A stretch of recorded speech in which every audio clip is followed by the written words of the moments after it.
And I think there's a snobbishness with reading books. They are a bit outdated. They're a little bit like playing the spoons and tap dancing and the theatre. They were good once, but things have moved on. The head's not quite on the right place. That's his little issue that he's got to work on for the moment. My apartment smells of rich mahogany. Look, I'm all for innovation, and I advocated putting a scrum half in the line out. It sounds great, but it's bollocks idea, really. Hello and welcome to One of the Sticks, a podcast brought to you by Pro 14 Rugby, where we will attempt to deliver to you, half-baked opinions served up as real authoritative rugby analysis. Sean, Holley, how are you? I'm good, mate. Yeah, hey, it's just you and I at the moment. We could run riot with this podcast tonight. It's kind of intimate. We need candlelight. I'm fine, mate. It's been an interesting weekend. 4 games to watch. Build up to Six Nations. I had a bit of a weekend off, so I've enjoyed it. I'm refreshed. It's good. My name's Andy McGeady. We're going out live in the Pro 14 social channels on Twitter, on Facebook, on YouTube. Get into the comments during the show, but we're not going to spend too much time looking ahead to what's in the show because we are going to have Scarlets head coach Glenn Delaney on later on. We will welcome in super producer Adam Redmond to have some Pro 14 chat. But now, joining us immediately to kick off, we have Munster squad father, Billy Holland. How are you? I'm great. That's quite an introduction. Squad father. There'll be a few lads would like that. I think they would. Someone on the show, it might have been Rory Lawson or someone like that, dubbed you that a long time ago, and it's stuck in my head. It just feels right. How are you doing? I'm great, thank you. Yeah, good weekend. We had a good weekend. I had a busy week announcing my retirement, so there was a lot going on. But yeah, feeling good. Don't feel as old as I am, but I've actually been the oldest man in the squad for, I'd say, about 5 years. I'd say since Donald Ryan left and went to Racing. So it's a long time to be the elder statesman. It is. It's a lot of games. It is a lot of games.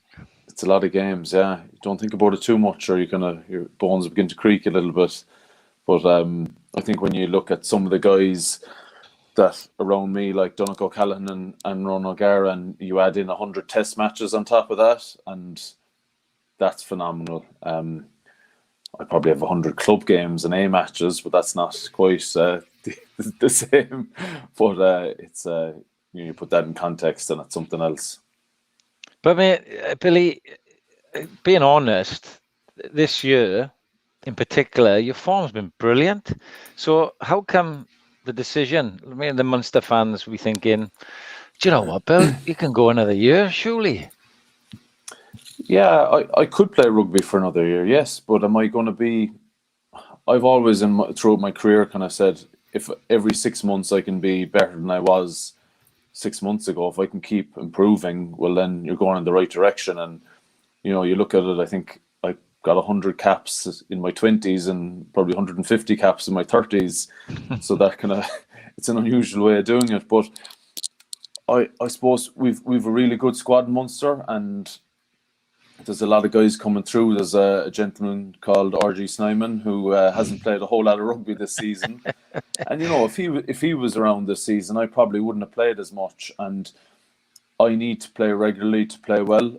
Like most guys, it's difficult, particularly the older you get, to kind of have a week on, 3 or 4 weeks off. So, and it's not that I'm certainly not backing myself, but it's just the time felt right. You speak to guys who've retired and they just tell you, look, when the time is right. And I've also got a young family at home and in Cork, and we train up in Limerick, so I travel for that, and that takes its toll as well. And that's also an important part of the decision. So it just felt right. And there's 4 months left in the season, and a few big games coming up, and I felt like I could absolutely pour my heart and soul into the last couple of months of the season. And would I be the same guy in 12 months' time? I'm 36 in August. It takes a lot more to recover from matches. It takes a lot more to recover from training.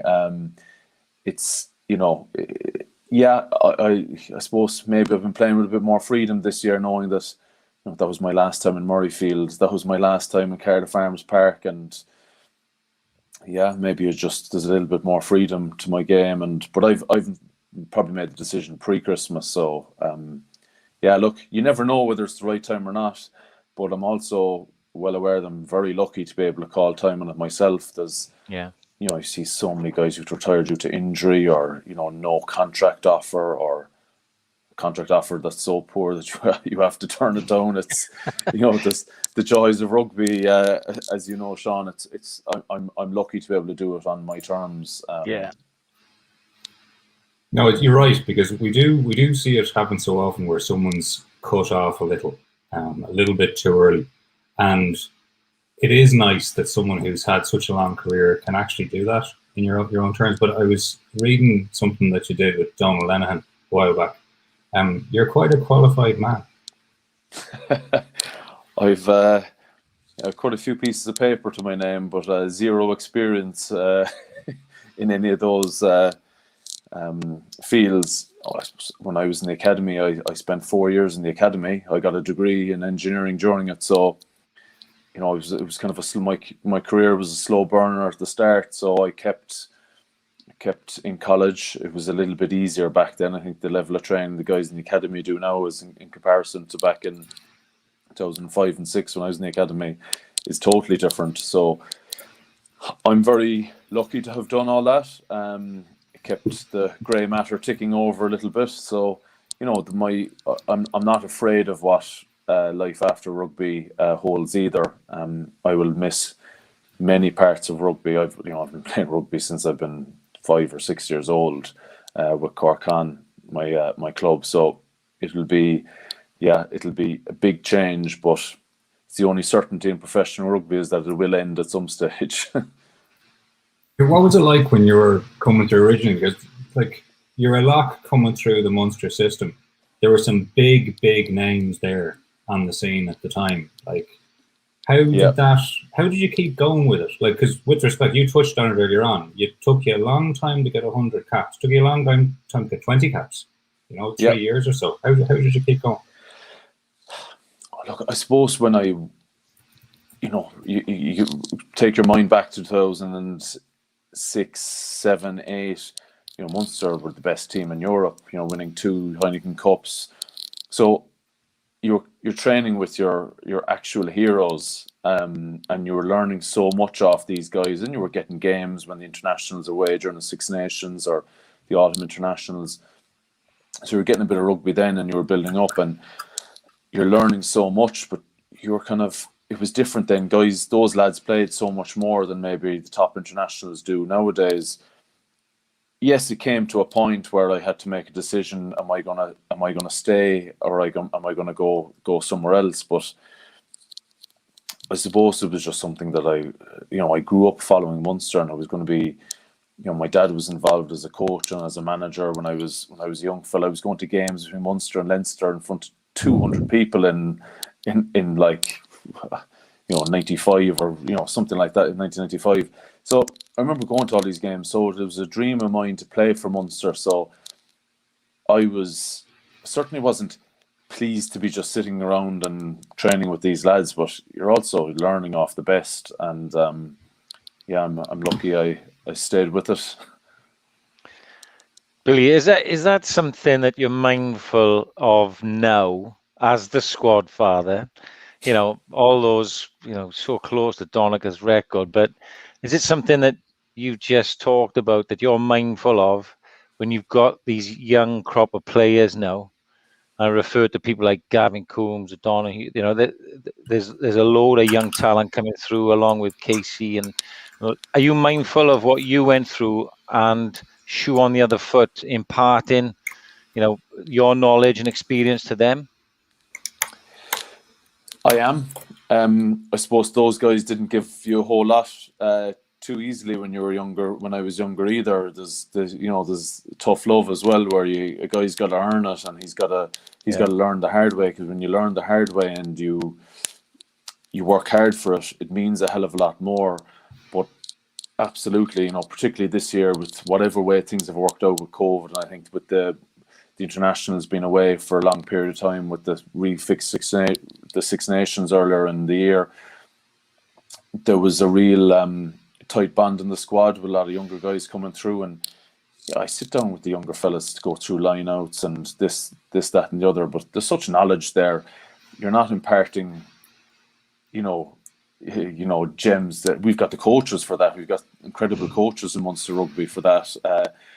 You're just there to, I suppose, guide fellas and make sure that they're not losing the run to themselves. And you're kind of bringing the culture with, you know, you're trying to pass the culture on, and you don't consciously do it. You ask, what am I doing? Mindful, you know, am I mindful of it?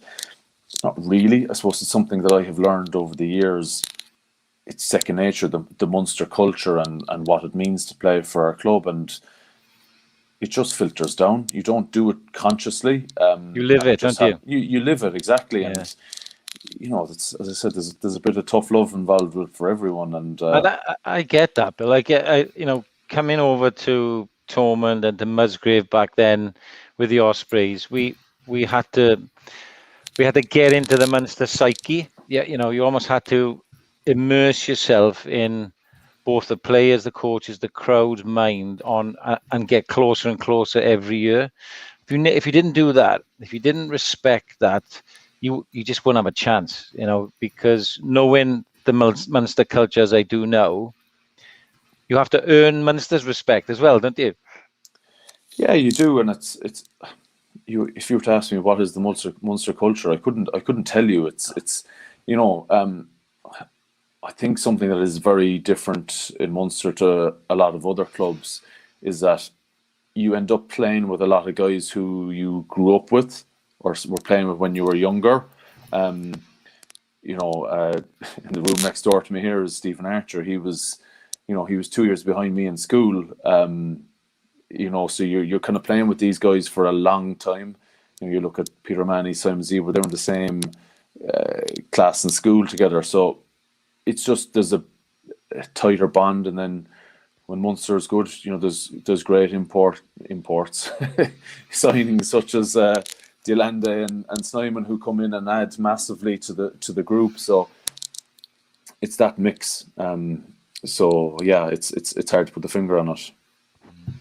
I was doing a bit of putting some questions out there about Billy Holland today, and one person came back and said, "You're some man for carrying the laptop everywhere, doing your extra homework." That's quite ironic, because I'm on my phone and I'm using my laptop. My laptop to balance the phone. There's no earphone slot in it, so I couldn't use it. Yeah, look, you got to do the analysis for the lineouts. Yeah. It's every professional rugby player has to have their niche. You got to be really good at. You got to be top class at something. And I'm certainly not the tallest second row in the world, so you got to know what's going on around you. You've got to know the opposition better than they do to win ball. And I would have a laptop or a notebook or a school bag or something in it with me. You're not going to thank me, Billy. My Guinness Pro 14 team of the week, I've gone for the 2 Connacht Lochs this week. They were a pain in the backside for you, weren't they? Yeah, they did a great job in our line out. Unfortunately, Gavin Thornbury and Ulster Delaney, they were excellent, and we struggled to deal with them. And you know what? It was difficult, and our lineup has been going really well recently. So, you know, hopefully we can take that as a lesson learned, and you know, not have it repeat itself this Friday night or in 3 weeks' time up in the RDS. Yeah, that might be bad. We're gonna let you go very shortly, but not before we bring in someone else who's arrived early, which is good. I like the promptness of people in professional rugby. Glenn Delaney, Scarlets head coach. How are you?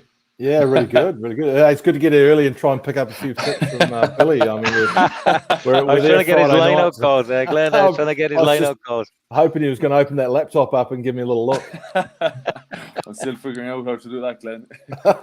Good man, good man. Great timing here, lads. This is very convenient, isn't it? Isn't it very? It's it's nice, isn't it? I mean, it's gee, I go back a number of years, and even one of the first trips to Musgrave playing young Paul and Donegal O'Callaghan when they were nippers, and that's just before you started playing. So I reckon I feel pretty comfortable that you're almost a connection between when I played and now. I'll accept it. No, I mean, it's just lovely to hear the way you talk passionately about the values of the game, and I think that's one thing that we all hope keeps getting passed on, and it sounds as though you're doing a great job there, and upholding the standards of a fabulous club, but passing that knowledge on to the youngsters. I think that's the one gift we can all do in the game, is to try and let the youngsters know what it was really all about when the game was amateur at one point in time, and perhaps some of these youngsters don't quite realise that there were a few of us who did it for nothing back in the day. Yeah, and actually, just on that, I received quite a lot of texts and messages from people who, when I announced my retirement last week, and I was amazed by how many I got from guys that I played against over the years. And I was thinking to myself, I actually do regret that you didn't get to sit down with opposition players more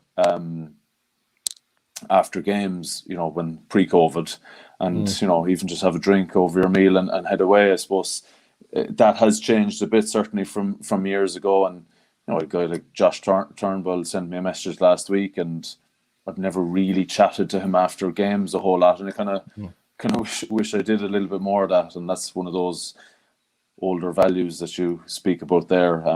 But maybe post-COVID, everyone will get back in and have a few points for each other after games. Oh, nothing better, and I think that's the thing, isn't it? That you batter each other for 80 minutes, and then the very least you can do down is sit down and have a quiet glass of lemonade or whatever. Yeah. My day it was black stuff with a white top. We're pretty enthusiastic on that. So, but no, look, I think what a fabulous career you've had, and I think maybe it's now an opportunity for you just to enjoy that and sit back and remember really fondly as you head into the final months. But I think you're definitely leaving the shirt in Munster in a better place than you found it. Thank you. Billy, we'll let you shove on, because you probably, at your age, you have to get your hours sleep and all that. Right? My age is not my age. It's my 1-year-old at home who'll be up at the crack of dawn. So it is a good man. It's great to have you. Thank you. All the best, mate. See you Friday night. See you Friday, Bill. Cheers. Mr. Delaney. Good day. Keen for extra work this evening. How are you? You never know what you learn if you get up early. You never know. Is part of the problem was using this platform that you guys. I've never used it before, so I was panicking about whether it would work. So I thought I'd jump on early. You're coming through loud and clear, mate. It's good to see you. It's been a good couple of weeks. After Christmas, you've come out the other side. Boys are playing really well.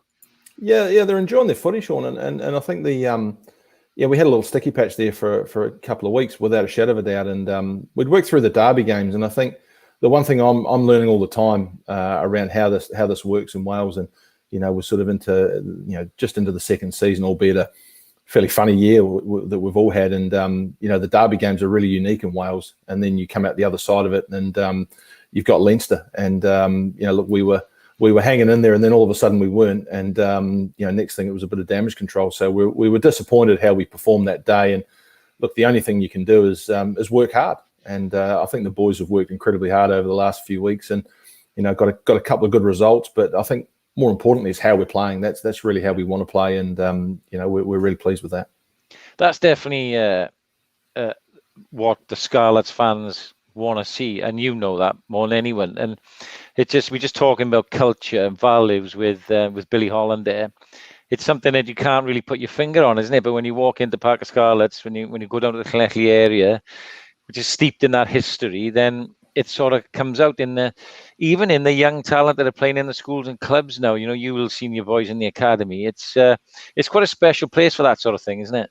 Oh, it's remarkable. I love it to bits. It's demanding, and there's pressure, and that's great. That excites me, and it excites us all that we have to live up to something that's pretty special. Some of the greatest players to have played the game have played for our club, And when you get a text off Phil Bennett, I mean, being a Kiwi, we'd love to adopt him. He must be one of ours. Look, it's an incredibly special place, and you just walk around, and the expectation is that we'll play rugby, and rain, hail, shine, and that's still the optimism's still there to do that and deliver it. And sometimes we know we're not quite got it right, but certainly the last few weeks we feel as though we're getting everyone back on song. And I think part of the learning that I've had is really integrating so many international players back and forth and trying to keep momentum going, and all the time trying to develop those youngsters with those values. And hey, we're doing our level best, and it's always nice to see it go well. Mate, people. Speaking of, sorry, last one. Yeah, we need to tell the people why he's here. Otherwise, the sponsor in the top of the window will get very, very upset. Go on. I hope this so good. Because it's a coach talk, isn't it? A chance for me. I got a chance to talk coach to coach. Go on in, Ant. Go on. Because the Glenn's here because Scarlets have been playing well, and they've been playing so well that they were voted, or that he's been voted, Coach of the Month. The Lomond Whiskies Coach of the Month award for February.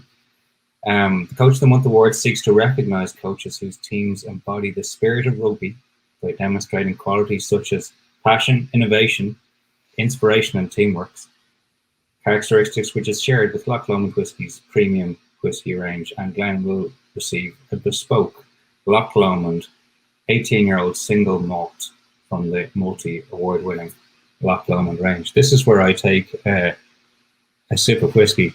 I feel like I'm in Wayne's World.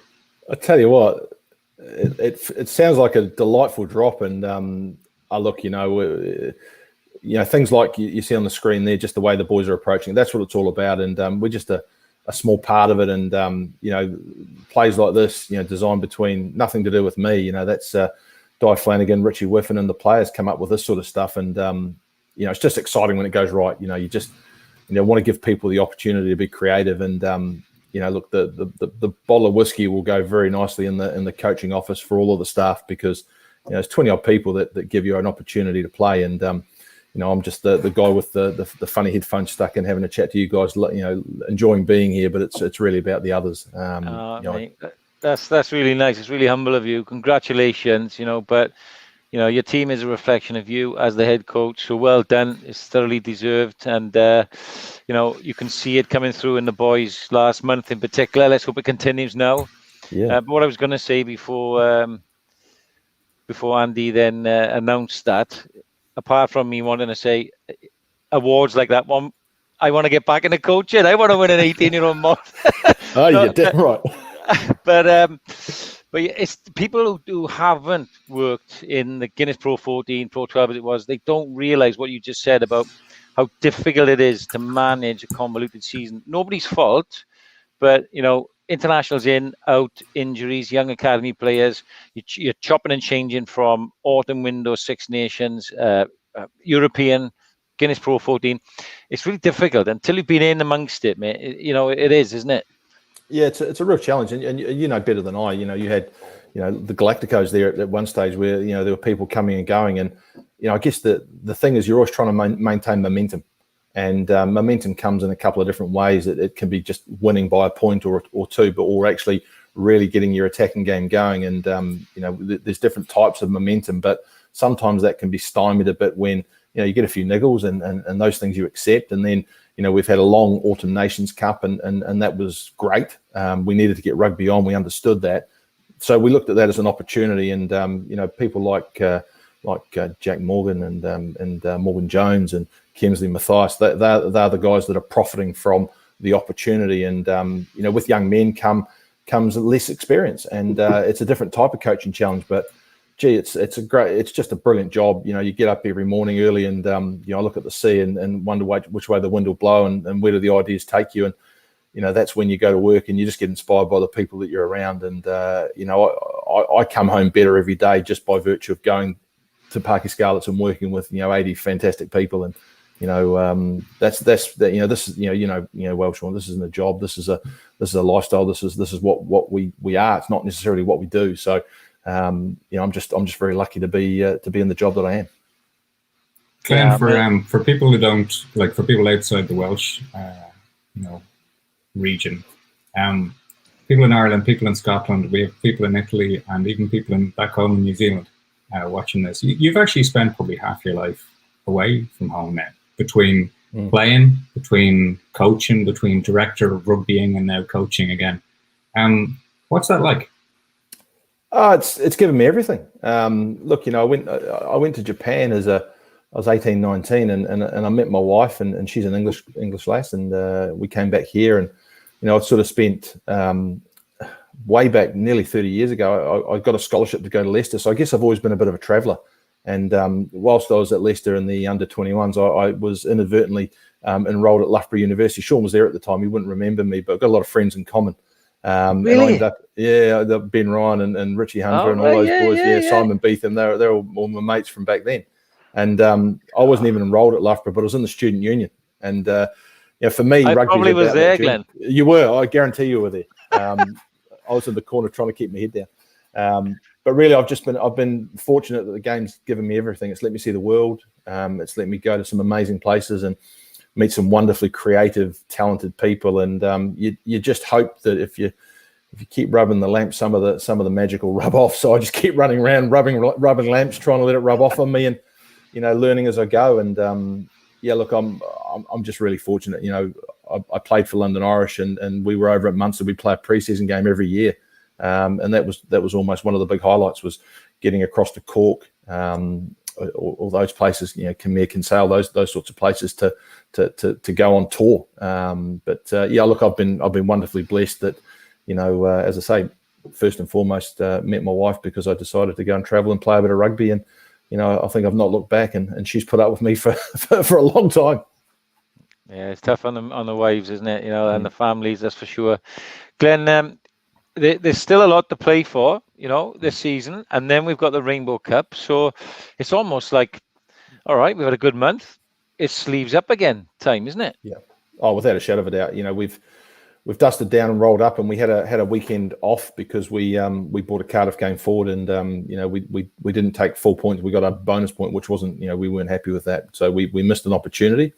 We got an opportunity to go over and play Munster this weekend, which is a hell of a challenge because they're in the final already. So, for us, that's another chance to see if we can keep progressing. And you're dead right. It is about hard work. Talent will get you an invitation to the dance floor, but you've got to step on the floor and actually put some effort and some work in. And that's what the boys are doing. So we've got 2 games to finish off this Pro 14, and, European places for next year are very much on the line still. So we've got to keep performing. And, that's the real focus. And then we get into a European game, which, for us, that final 16 game of Europe will be a real challenge. The draw's tomorrow, I believe. So, we'll find out how that goes and who we're facing, and then into the Rainbow Cup. So, there's going to be challenges coming thick and fast. And I think the really exciting thing about the Rainbow Cup, moving on to that, is the African teams. I worked in Super Rugby, and you go into those places, the phenomenal places to tour. They're really different teams to play. And I think you look at the Sharks, who've now got Sia Khaleesi playing. I think everyone's going to want to go and watch this guy play. He's special. He is something. He's a very good rugby player, but he's one of the most important special people in the world right now. He's done something very different, and I think people will want to come to Parky Scarlets or Thomond or any of the grounds in Pro 14 and see this guy play, because these teams are going to be great fun. Big challenge for us to take them on. Particularly when we go down there. But hey, first look at them, I suspect we'll be up here. Glenn, if we look ahead even beyond that, so it's the next season proper, right? And we know with COVID and everything, there's no, all bets are off. But next season proper looks like something like a Pro 16. What you're thinking around how that will work? Like there's probably a big challenge there. Yeah, it's massive. Look, the New Zealand teams learnt to play in Africa. And it took a while. And once you get into the rhythm and the routine, I think you understand what it's about. There's a phrase, TI, this is Africa. And everything is a challenge. From when you arrive at Joburg, your luggage, there's challenges everywhere. And that's because they are trying to beat you at every turn. And that's a different mindset. We're quite, collaborative up here.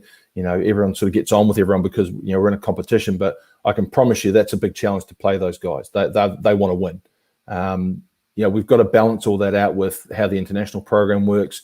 Obviously, the player base that we have, having a number of players in the Welsh side, which is going brilliantly at the moment, that's probably going to continue. So, the important thing for me now over the course of the remainder of the season is to make sure that our young players are getting as much rugby under their belt, because they're going to be really important for us going forward. And we're in a position where we've got a generational team that's sort of the high 20s, early 30s at Scarlets, and then we've got a group of 20-year-olds, 21-year-olds, and we firmly believe that they're going to be our next generational group. So we've got to make sure we get as much experience into those youngsters as we can, so that when they get to that opportunity September when we start, that they're ready to go.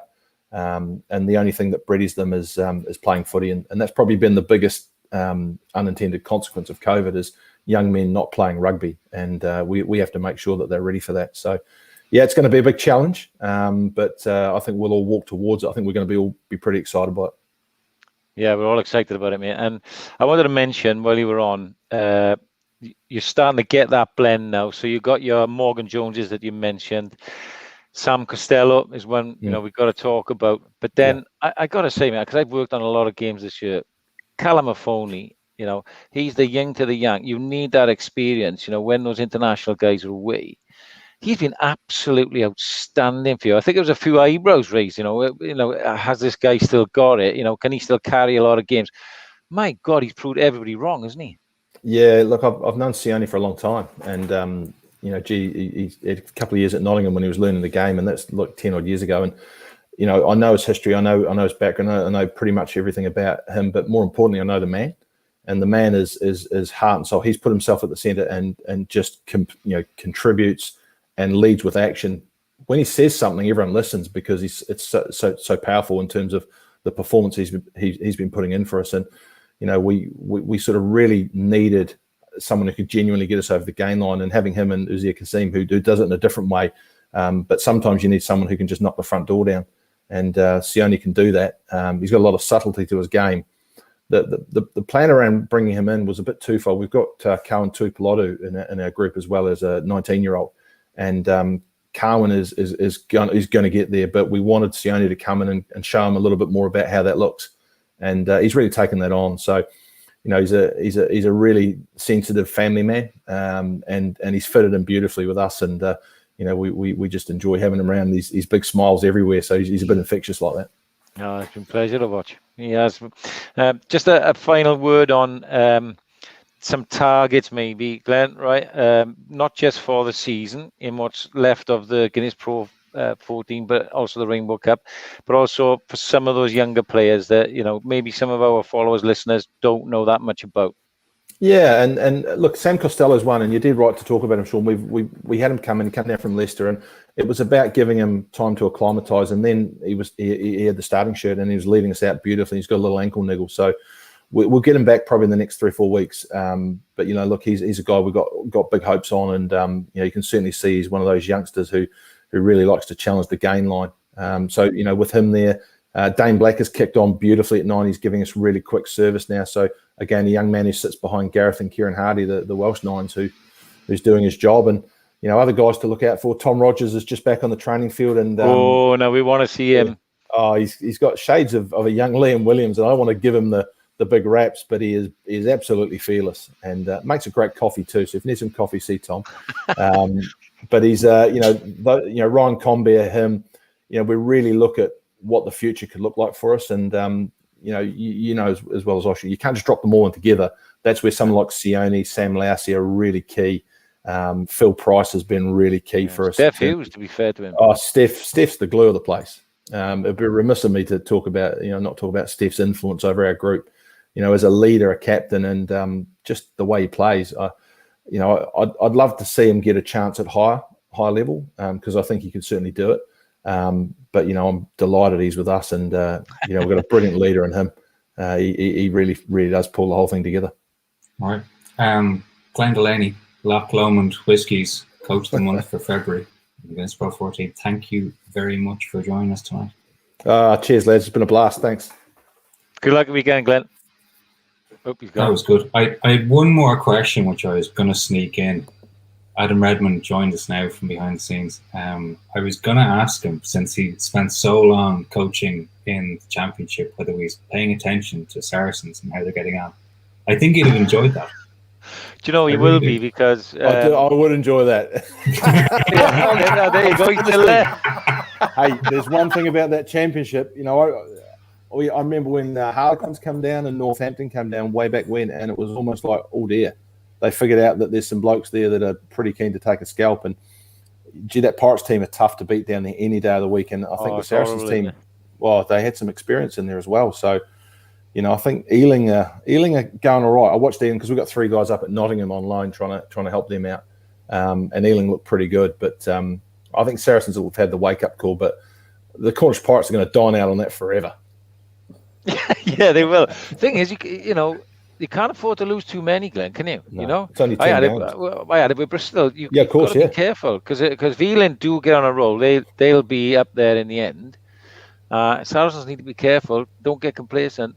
Yeah, well, it's no country for young men. I saw, you know, it's a tough place because, you know, at the end of the day, it's the cup final every week, and until you're in that, you don't quite realise. I think you just turn up. It's not going to be pretty, and they're going to take you from maul to scrum, back to maul, and then maybe another maul, and then a scrum if you're lucky. And by that stage, you'll go, we're 60 minutes in here, and we've had 1,000 mauls and 500 scrums, and we came to show everyone that we can run the ball around. Well, that's not going to happen every week, so no. It's going to be interesting to see.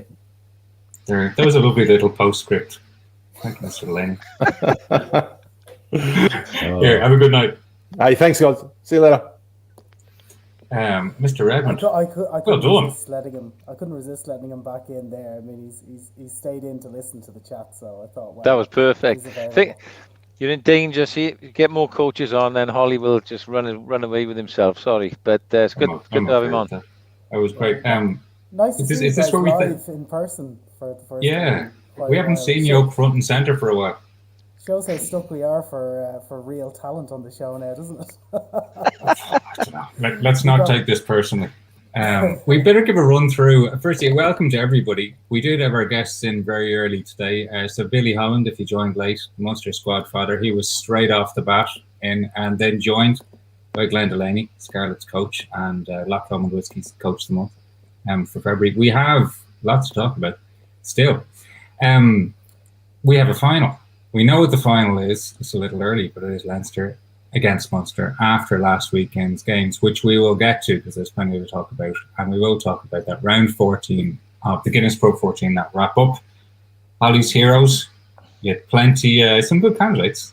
Yeah, it's good. It's good this week. I enjoy it every week, but I know I'm going to get pelts for whoever I pick, so it doesn't matter really. I just got to back myself.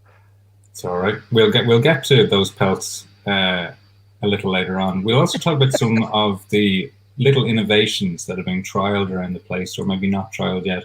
Orange cards, goal line dropouts, and captain's challenges. And we will, a little time at the end, talk about social media abuse of players, Holley, though. Players, you know.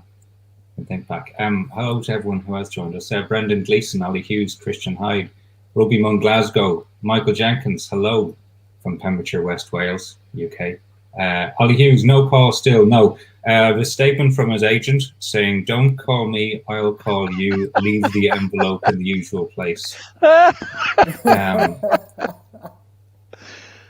14. Gents, how are we? Genuinely. Good form? Yeah, well, not too bad. I think Sean got a weekend away from the cameras, which is good. He probably do all his regeneration treatments and stuff like that. And although I think actually you probably stressed yourself out. I'd say you were doing yet more charity work and back on your bike again. I haven't seen that since the mid to early days of lockdown. Mate, you know what? The frustrating thing, because I've done a lot of cycling on this turbo thing that I've got, so I know how it works. And you get this app, and I was on Saturday morning only for an hour. I'm an hour blast because I got some things to do. So I'm on there now, and you think when you're on this thing, all the other people are, and it's a rugby challenge for Alex Popham, Head for Change, for the concussion and dementia. It was a great cause, right? And so I know they're all on. Anybody from Alex through to Shane, Ryan Jones, Will Carling, Mike Tyndall, they're all Rory Lawson. So I'm thinking, great, I can have an hour here now. And I'm pedaling like mad, right? I'm pedaling like mad for an hour, and my output isn't going up. I'm going out like at 0.8. I look at Shane, he's 3.6. It was a lot, okay? So much so that after an hour, Shane had gone 12 kilometers further than me. I looked down after my hour, and there's bits of rubber on the gym floor, right? Where I thought I could smell burning. I'm like, this, there's something not right, I got back on foolishly on the Sunday morning. I did an hour and a half, exactly the same. I'm going even harder. I get up to 0.9, and they're flying past me. I look at Ryan Jones. He's done 15 kilometers ahead of me in an hour and a half.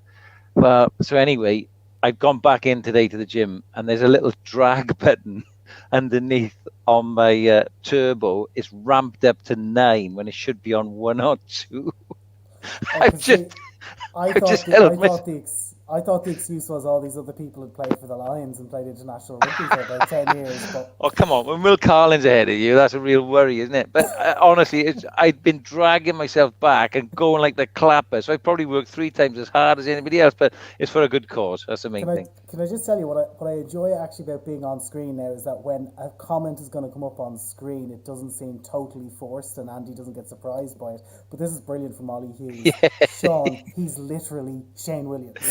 Yeah, but Ollie, come on, 12 kilometers in an hour further, and I'm going like the clappers. I'd have to be really unfit, or he would be Superman. He's nearly Superman, I suppose. But yeah, I take your point, Ollie. Right, McGeady, take control of this podcast. Come on, we're 14 minutes in. Guinness Pro 14. We do need to raise the pace a little. So, folks, as usual, get your comments and questions in. We'll hit a couple of them during the show, and we'll pick some of the best at the very end to come back to. Let's start off. Friday night's action gave us 1 finalist for the Guinness Pro 14 for this season. Munster 20, Connacht 17. And I will say that the Jack Carty pass, I watched that again and again and again. I don't care that they lost this game. That's actually the moment I took from it. It was absolutely stunning. Watch it again? Yes. Yeah. But the thing about it is, he's almost passing off his wrong foot. He's having to check inside because I think his Conway comes into his eye line. And therefore, he's gone back inside and he knows Healy's on the outside, but he's gone, whoosh, have this. So he's passed it off his hip, almost on the wrong foot. It's a hell of a pass. And that's Healy a sevens pass. But I tell you, Healy doesn't get enough credit because Carty has to check inside. He's got to stay on side. He's got to stay sort of behind Carty. Watch now. He checks back inside, throws a big wanger out there, and it's a brilliant try. It really is. This was a great game. I enjoyed all the games on the weekend. The only thing that could have made that better for Jack Carty is if his name was Danny Cipriani. Then I think it would be probably termed as the greatest pass rugby has ever seen. But yeah, I know. That's why I'm here, folks. That's why I'm here. But then Munster did Munster things. Munster did the things that has made Sean learn that you just don't bet against them. Well, it's the old adage, isn't it? Some of my adages I don't get right all the time, but Munster tends to come true. That boy Cronin is a good player. He was in my team of the week before. This was the moment of the match. He had to put him in Holley's heroes because this was the difference. Not just the take, the kick, the gather, the pace. He can have some howlers, this kid. Mike Haley we're talking about. Mike Haley. Not everybody's watching this. Mike Haley, the Munster fullback, with a moment of the match. He can have some howlers, can Haley? He can. But when he's on, my goodness, he's on. He's rangy, he's fast. That was a brilliant try. But Connacht don't go away, do they? They don't. And even it's another bit of creative magic from Carty. I mean, he's kicking. He just does a little left foot kick through there. It's incredibly delicate. Yes, you get lucky with the bounce, but you know what? If you practice that enough, it's not luck because you're trying to make that ball hop. And it's just really, really nice play. Sean, you referred to with our chat with Billy earlier on the performance of the 2 Connacht blocks. Yeah, so watching this game live and knowing how good Munster set piece is, Elton Delan and Gavin Thornbury at second row, they stole 4 lineouts between them, right? They were a real pain. Plus, they cleaned up their own lineout. That doesn't happen to Munster very often. If it does, they're in trouble. So Billy recognised that early. So I put them in the team of the week because I thought they were brilliant. They really were really good. I think Gavin Thornbury got player of the match. And Bundyaki was in everything. Sometimes he's a little bit close. We're watching a penalty giveaway, which is obviously the deciding factor, even though it was 12 minutes away. And Joey Carberry back to full fitness slots, quite an easy one in front of the sticks. But, Bundyaki, he seems to be a little bit overzealous at the moment. He's getting involved in driving mauls and doing really well, but then he's giving silly penalties away. Maybe he's feeling a bit of the pressure of Henshaw and Ringrose, who formed a great partnership for Ireland now. But great game, and I got a lot of time for Connacht and Andy Friend. They had a great February, unbeaten, 2 away wins, and then they've run Munster. I know it was their last chance saloon, but they've run them really close there. Very close to getting coach of the month for February, Andy Friend. Some would say. Well, I hope it was really close. We had great candidates, as we said last week, didn't we? But what's probably shaded it for Glenn is the style in which the Scarlets won both their games in February. Do you know what shaded it? He got more goals. That's what shaded it. Yeah, that's what did it.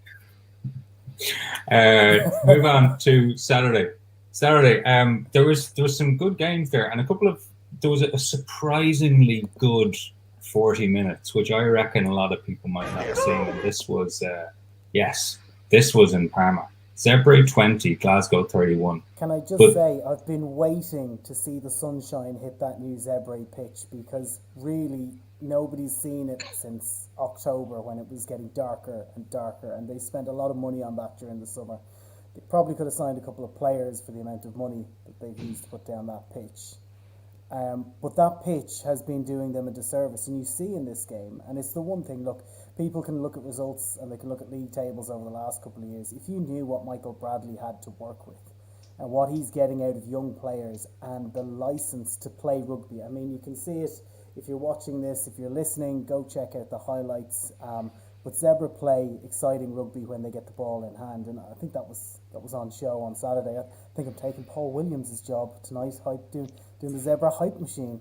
No, mate, I agree with you. They've got really good young players. I mean, if you can't watch this now, go and watch some of the offloading and Enterprise. That's a smart play off the lineup. That's good coaching from Bradley and his coaching team. But they're fast and they want to play fast, and the pitch has a lot to do with that, Adam. I think, Ritzy at 10 tries things, dangerous. Pierre Bruno on the wing, ever involved. They've unearthed this number 8, I can't even say his name, Giamaroli, yeah. Yeah, who, just watch him. And Glasgow had to be clinical, and they were. It was a bit more like the old Glasgow. It did take old our friend Nick Grigg to come on and spice it up a little bit, but Hugh Jones had a good game in the centre, and, they'd probably come away from there, Danny Wilson going, we were in a bloody game there. We got out of jail a little bit, but augurs well for Friday night. It's a good one now, Glasgow against Ospreys. Yeah, it was a really sorry, you go, Adam. The 12 offloads there, Zebra, is just double what Glasgow had done. And I know we can cherry pick stats when we're trying to paint a positive picture about things like that, but Zebra do, it'd be nice to see Brad's, if you could give him a bit of a checkbook and say, look, add to your forward pack, because I think he could do something really interesting there if he could just bolster that up. And again, we're looking at them playing without a whole heap of their Italian internationals, because I think they probably provide more internationals to the squad than Benetton do, if you go with raw numbers. So, it'd be nice to see them claw out a couple of results, but it was entertaining, as Andy says. It was one of those sneaky entertainment ones, because it was a nice game to have on. You've got it on in the background. You're keeping a nice little eye to the game, and you're going, oh yeah, okay, well, Glasgow scored that try. That's not what the game needed. And then suddenly, right before half-time, Zebre try under the posts, along with a Glasgow yellow card, and then another try, and you're going, oh yeah, this is good. Right, kids, you do something over there. I'm watching this. It's great.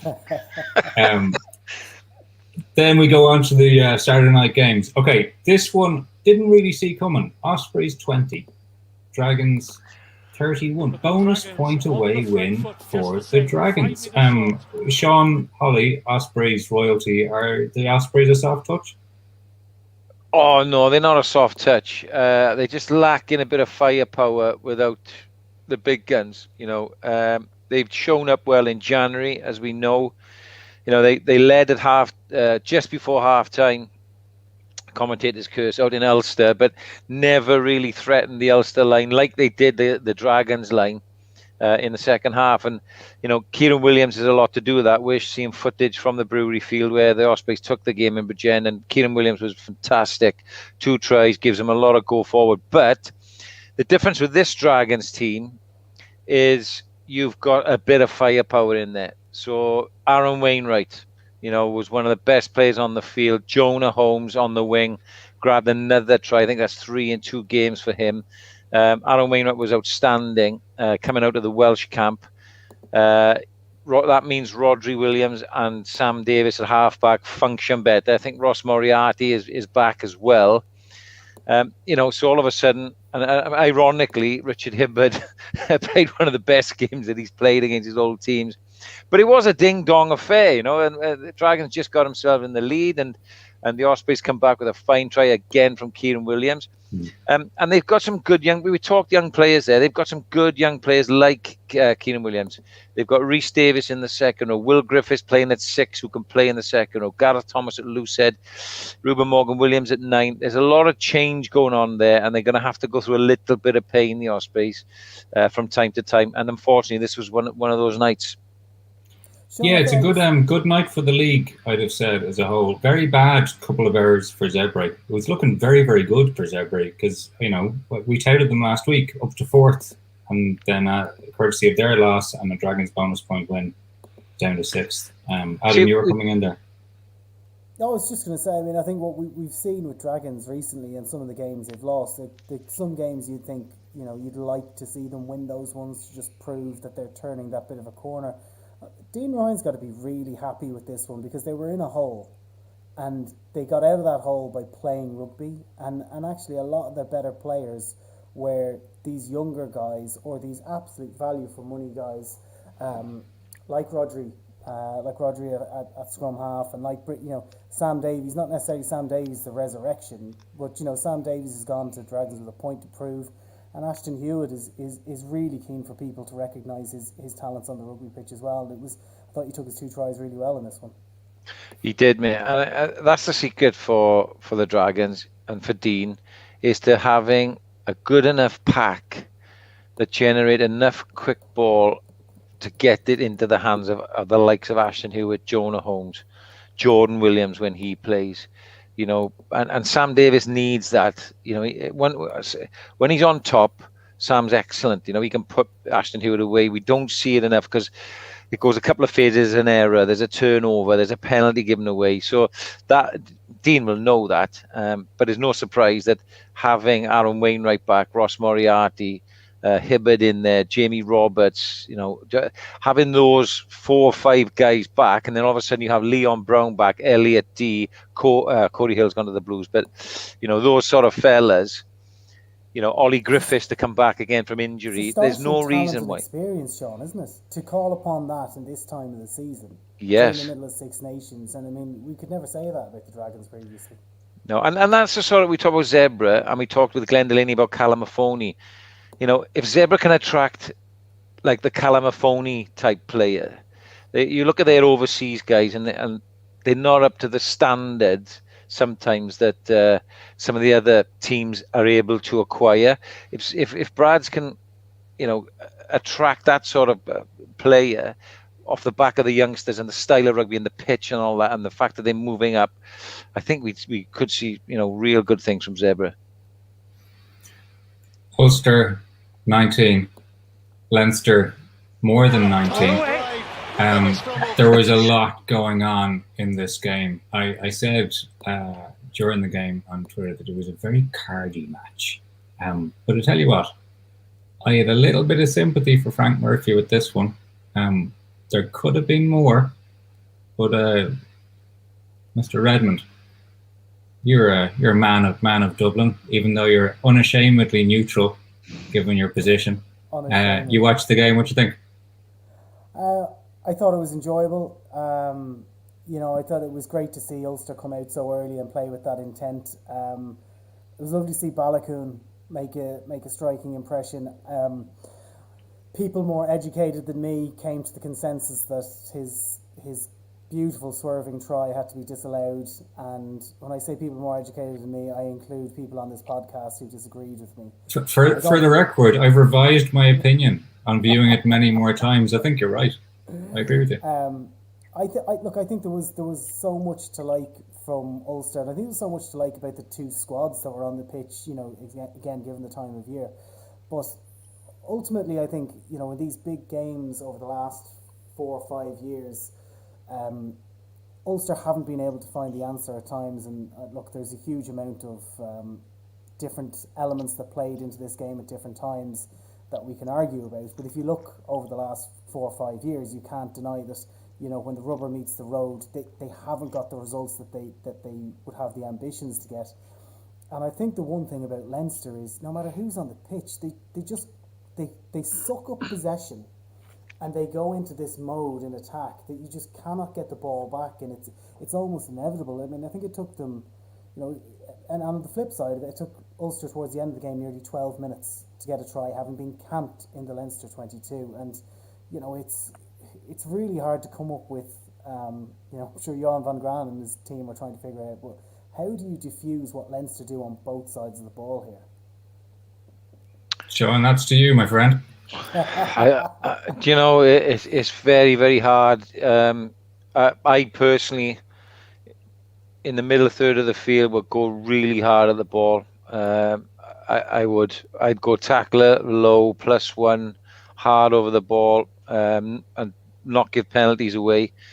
Because if you notice them in the middle third of the field, they generate so much quick ball, so much momentum, that's when teams give penalties away. And that's when they kick to this area, 5 meters out, where they are unstoppable almost, Whether that's legal, Andy McGeady will debate that, no doubt. But I loved this game, boys, right? Why? I thought Ulster gave it a real good go from the start. They were disappointing. I was out there the week before against Ospreys. They were disappointing. But they came out firing and matched them for large periods early on. There was controversy in the game. Should it have been a red card initially for Leinster, and then there was a red card for the forearm? I thought Frank Murphy dealt with the game really well. It was a tough one. Poor old Frankie gets him, doesn't he? But this was a tough one to manage, I thought.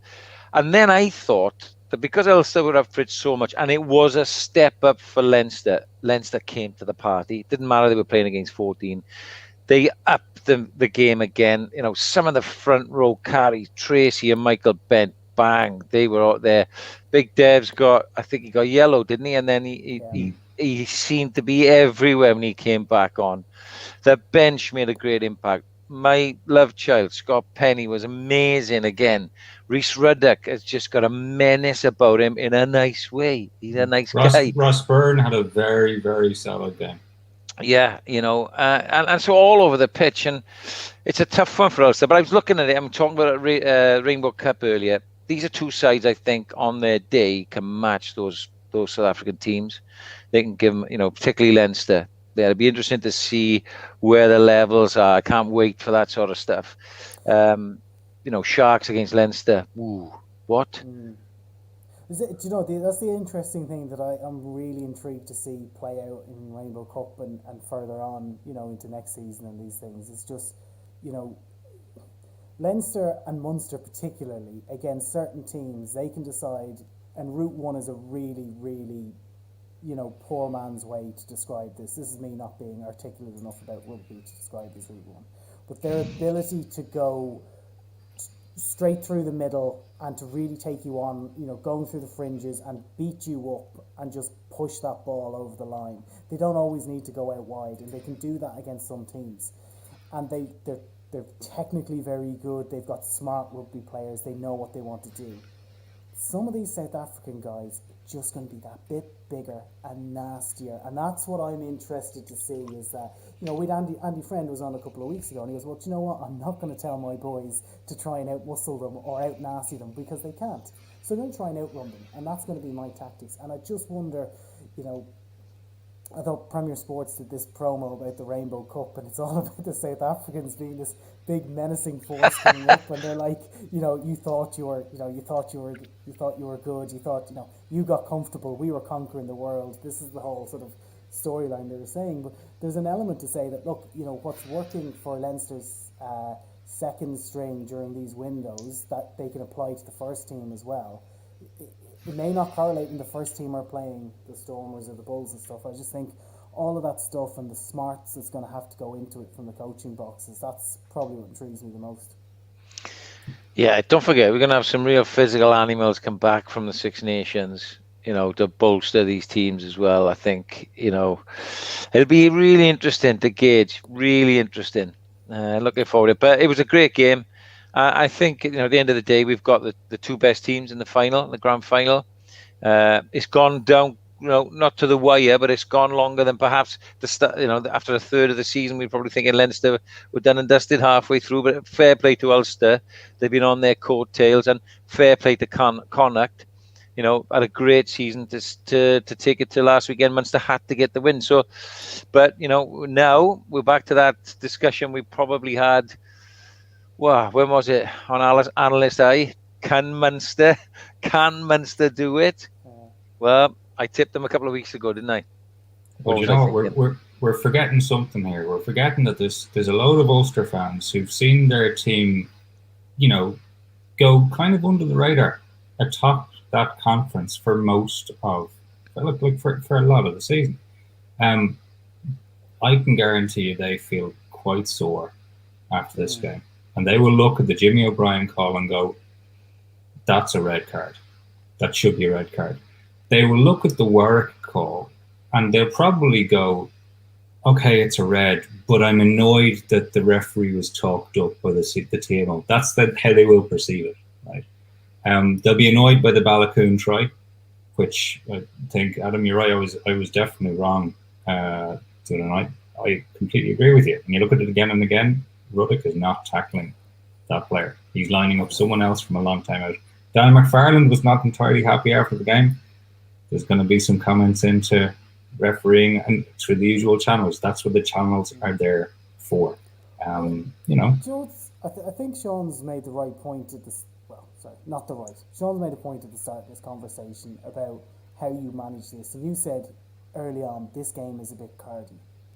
It's not necessarily the referee who makes a game cardy. Completely agree. You know what I mean? And I think there's a lot to be improved in all aspects. And in like we're seeing this from international rugby to club rugby. And I think the problem is we're getting so technical about the shots to the head. And people are still trying to talk about intent or say something was an accident or whatever. Okay. We have to get this out of our heads. This is not about accidents. It's not about if you meant to do it or not. You did do it. So that is what people are watching replays for, and they're trying to adjudicate. I think because it's got so technical, and I'm speaking as this is just my own individual opinion. This is not something that represents, the tournament or anything. But I would be in favour of, and it's been discussed on this before. What do we call them? Orange cards. Something where someone is taken off the field and you can replace them, but they're still going to be subject to the disciplinary process after a game. So they may still get suspended, but it doesn't put a referee into a situation where 5 minutes into a game, okay, I have to hand out a red card here. This could be monumental, And I think, the amount of red cards we're seeing for guys going high, and we all know they're not trying to go high. It's just someone is slightly dipped and they're fending or whatever it is. I just can't see some of this stuff changing, and we're going to keep unbalancing games, with these rules, unless we can think of a clever way to, correct the behaviour, therefore punish the player, but don't necessarily punish the team. And I'm sure Sean has some really nasty idea of how coaches would manipulate such a circumstance. I think I shot my boat there a little bit, didn't I, with my earlier comments about that, targeting key players or whatever. But I'm trying to get my head around an orange card, because I agree with you. Some of these incidents don't necessarily warrant what we used to think was a red card. In other words, the detriment of dropping the team to 14 men early in a game. Some are accidental, non-intentional, but still by the letter of the law, red cards. My issue is the difference between something that was unintentional, a bit of an accident, but still a red card, and one that is an intentional red card. So on the former, where it's unintentional, accidental, I'd still feel that as the opposing coach that I need to have some advantage. Now it might be like you take. I'm trying to think. Let's think of an example now. You take James Tracy off, right, for an orange card. He goes, and Sean Cronin comes back on. I don't feel like Leinster have been penalised. You know what I mean? Yeah. So maybe there's a 5-minute delay, and then you can bring Sean Cronin on, or something. I'm gonna feel like, even though it's a technical penalty, well, coach, to drop your height then in tackle area, or don't go face to face on whatever it is. I still would feel like my team would warrant an advantage. But what does that look like? I don't know. There's a lot of discussion. Do you understand what I mean, boys? Yeah. Don't just bring Sean Cronin on for James Tracy because James Tracy, accidentally messed up. I don't feel like my team's benefiting at all then. Yeah, it's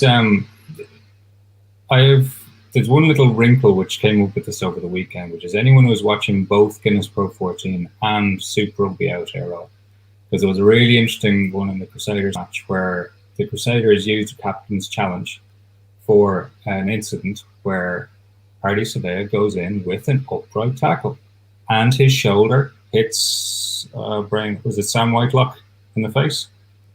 And if that was a Northern Hemisphere game right now, that is minimum yellow and probably red because there was no dip. And they said there was no foul play. And that to me is probably the biggest one from the weekend, and it will have gone under the radar. But that contrast between the same incident happening on two sides of the planet and with all the concern around safety, I guess, because let's remember, this isn't because referees and officials have suddenly decided to change how they're doing their jobs. This is because we brought a high tackle framework into rugby to try and change the behaviour of the tackler, because the tackler, according to the data and the research, the tackler is the person at most at risk of getting injured. So it's trying to lower their starting point. And it's just fascinating to me that now we've got two big competitions and we get different styles of refereeing, even when the team was involved. We're getting, and Joe's interesting as well, just going back to the Frank Murphy, because Sean said Frank Murphy gets them. The Adam Hastings red card with the foot up in the face when he's catching a high ball. And I immediately went, Dan Evans got sent off for something similar. Do you know who I had to send him off? No. 5 minutes? Frank Murphy, right? Was it? And then, yeah. And, right? Or Frank. Who else did we have in August? And people say, well, Frank should never be allowed referee Connacht. He showed 2 red cards to 2 Connacht players. That's right. In 10 minutes in August when they played Munster. So, it's, and this is the thing I think that, like, when it's undeniable and you've got the TMO saying, look, here are the pictures, these are red cards, referees have no choice. But the impact that makes on a referee for the rest of a game, if he has to show these cards early, that's a really difficult one to manage. And you've got to be one of the best at what you do to not let that affect you and to keep managing the game. We've had some good comments in here, and apologies to everybody because we have a rake of comments in tonight and we will go through the best ones at the end. But I think this is a good one from Jared, You'll Never Walk Alone on Twitter, and he says, would you need to do 10 minutes in the sin bin before switching the player? That's the sort of thing I was trying to say, Jared. Yeah, I mean, the player has to go. Yeah, I get it. But then to bring somebody straight on, maybe then there is a 10-minute advantage, if you like, when you're down to 14, and then you can bring another player on. I get that. I think that makes sense then. That's how it could work for me, because I feel like I've had a benefit of something. And you and Davey says orange cards won't change tackling behaviour, and I think that's literally what we're getting down to, is these headshots I think we're probably getting to the point where we are trying to get the players to mitigate as much as possible. I don't know how much more room there is for them to correct their technique in every single circumstance. No, well, but let's get better at training with absolutely. 14 men against 15. Do you know what I mean? Well, Like let's get better at tackling lower. You know, yeah.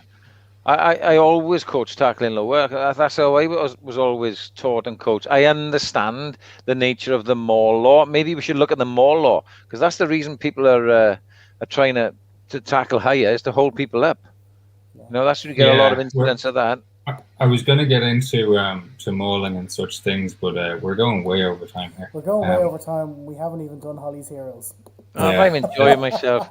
I'm enjoying myself. Okay, here we go. Give us a run. We've talked about Haley. We've talked about Ballacoon. We've talked a bit about Williams. Talked a bit about Hewitt. We've talked about the second rows. You have free reign on the others, Mr. Holley. Well, just Alan Wainwright for coming back from international camp, had a lot of rugby. Thought he was excellent. Put his hand up for selection against Italy. We mentioned the second rows, how good they were. I thought Michael Bent was outstanding. 17 carries and a try. They pummeled Ulster at times. Him and Tracy, et al, Ruddock and co. Ollie Keble shows nice touches. He gives two penalties away, and that's why he's not a first choice international for me. He gives too many penalties away, but he was good. He was good. Along with Hugh Jones, I've given him some credence there. Gavin Coombs has been close to my team for a few weeks now, so I've rewarded that. And incidentally, all three of those guys, again for the second week in a row, have played at number 8. So I've juggled the back row pack, and I've gone for Casey. He was just neat and tidy, tenacious, like a little terrier around the place. I like him. I like him, so I've gone for him there. But yeah, the start of the week was the Ulster front five that had to make 110 tackles between them, and 4 of them were substituted as well. Wow. Sean, that goes back to my point about Leinster. That's where they will just try and steamroller you and wear you out, and that's what they're so good at. I also was a little bit disappointed to hear people only cottoning on to this quick tap penalty with 3 players around the ball as something that's just new. This been going on, we've been flagging that manoeuvre since way back in October, I think. I just wonder, Sean, are you going to get to a point where you call up players who don't get into Holley's Heroes and just sort of let them down gently and tell them why they're not in the team this week? Yeah, I'm going to have to call them before it's released. In true coach style. Look, mate, you've been doing all right, but he's just playing better than you. You know what I'm saying? I've looked at this. I think we're going to need a little segment someday where we go down and dirty and nerdy on the Leinster goal line sets, and it's not just Leinster. There are other teams doing this. There's teams doing it. If you watch teams close out games in Super Rugby, there's teams that do this very, very well. It ain't legal. I'll tell you that right now. But we need, I think, an officiating view. We need a coaching view. We need a counter view. We'll do it properly someday. Let's look at the tables. Let's look at the tables, yes. Because we have our finalists. If you could please talk amongst yourselves very quickly while I try and do the technical stuff while on screen. Let's pull those up now. Look, we are in a funny season because we're going straight to a final. We have no playoffs. We don't have room for them because look, it's a funny year COVID-wise. There's an opportunity to play some different kind of rugby. The Rainbow Cup is happening. Not everybody is happy with this. Talked with Darren McFarland earlier on. But here's Conference A. Leinster played 14, 65 points, 13 bonus points from those 14 games. Ulster played 14, 54 points. Ospreys in third, played 14, 31 points. And then you've got that clutch down at the bottom, which is Glasgow played 13, 21. Dragons played 13, 20. And Zebre, they can still get fourth. It's a big weekend. There's a big game coming on Friday. I'm working on it. Glasgow Ospreys.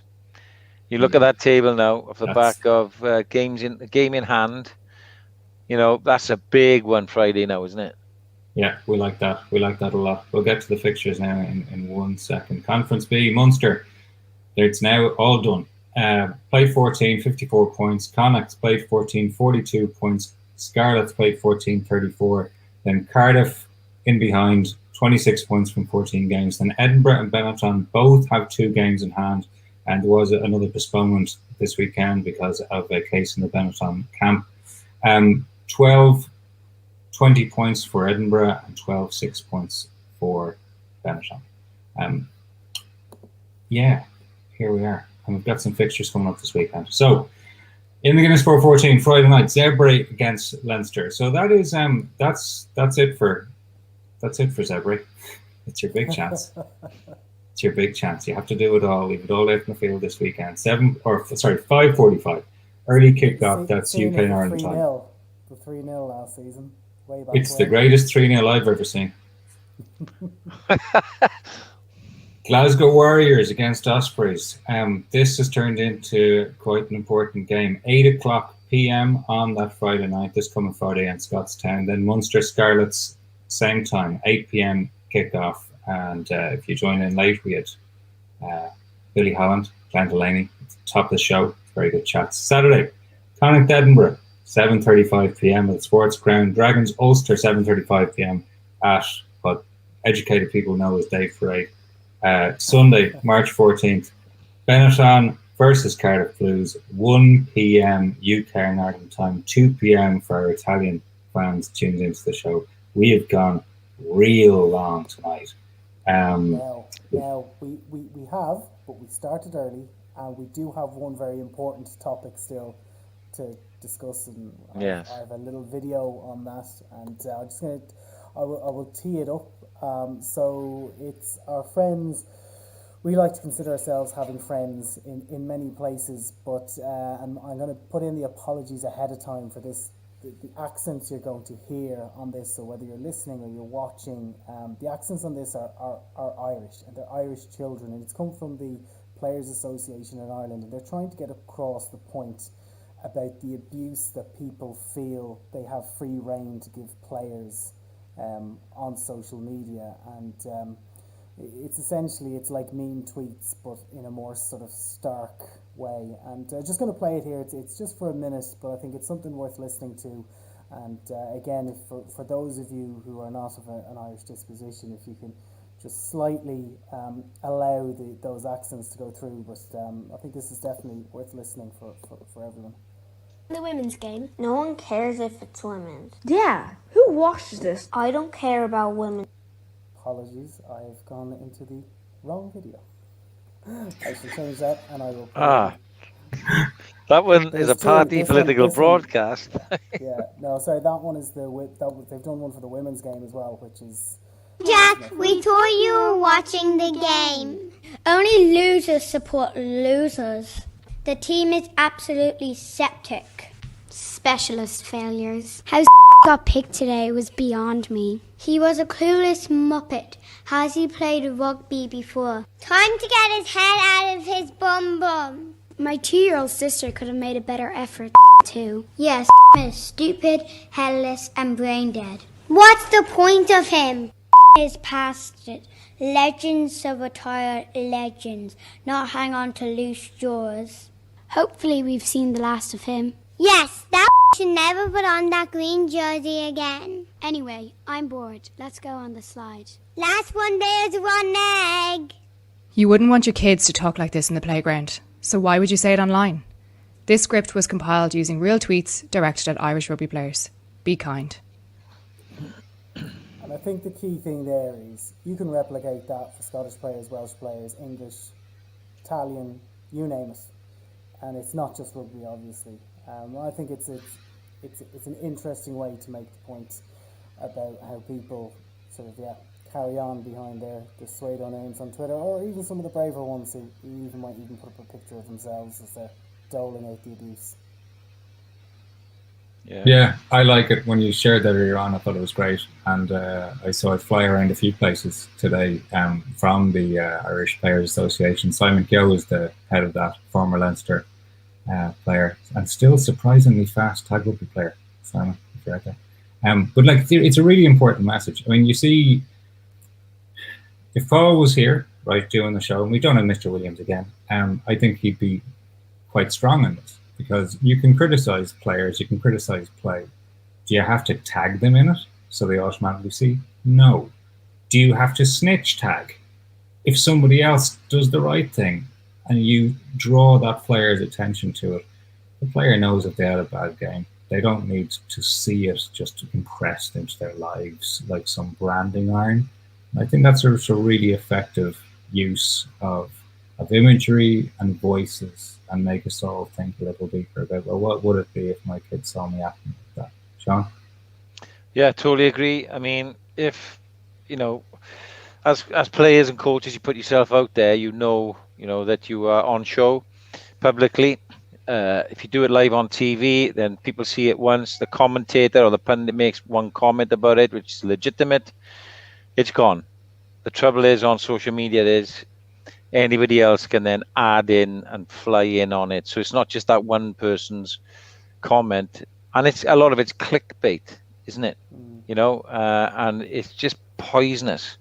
It really is. And you know, those people who do it, they clearly don't understand what it's like, you know, to have thousands, hundreds, tens of people, one person say something like that that affects you. The individual might be mentally strong, might be, you know, be able to take it, but how it affects then their close ones, their kids, their spouse, their parents, their brothers and sisters, that's what people don't realize. You know, it's a horrible thing. It really is. Yeah, and I think the other thing about it is, if it comes from a journalist or it comes from a commentator, that gets filtered before it gets put to print. That gets filtered before the words go into the microphone, because these people have to remain some level of, you know, professional standards, etc. And it doesn't make some of that stuff any easier. And I'm not trying to defend, you know, some commentators, etc. But at the same time, you know, a player could probably have right of reply to that person. You don't get that, you know, what are you going to do? Just start replying to everybody on Twitter and just make everything worse. And, you know, if you've played sport at any level, and you've had a bad game, you know, there's a period of time, whether it's walking off the pitch and going into the dressing room, but you feel like you've let the people on your team down. Okay, multiply that by about 1,000 if you're playing professionally, where your job could be on the line, where you know, your contract could be up at some point, etc. And yeah, it's a message that everyone is trying to hammer home to those people who feel like they can just go and do it. Will it change anytime soon? I don't think so. I think there's a bigger play at stake here from the people who operate the platforms, but that is an argument for probably a different podcast, I'd say. Andy, would you agree? Probably. We haven't hit everything today. We didn't hit all our law changes. We'll do them next week. It's fine. We might even think about what changes we'd like to see in future competitions run by people not too far away from this show. Will I just plant that seed? Send in your thoughts over Twitter. Any good comments and questions in that we want to throw up? I think there's been a dozen, and my apologies to everybody who's making comments, because as my wife tells me, I'm not able to do two things at the one time, so I've been trying to. But Michael Jenkins definitely gets comment of the entire podcast. Michael Jenkins says, "Great show, gentlemen. Interesting and thought-provoking." Michael, I presume that was meant for someone else, but thank you very much for sending it this way. Andrew Cowman, there's criticism, and then especially now the headless trollers on many social media. Many can't articulate their points as if being behind a screen makes the uneducated better in their craft. Yeah, there's a bit of that. Then some people just don't care if they're using their thumbs. Rugby Mum Glasgow, has Paul got a 3-match ban? They seem to be all the rage. Once more with feeling from a Scot, yes.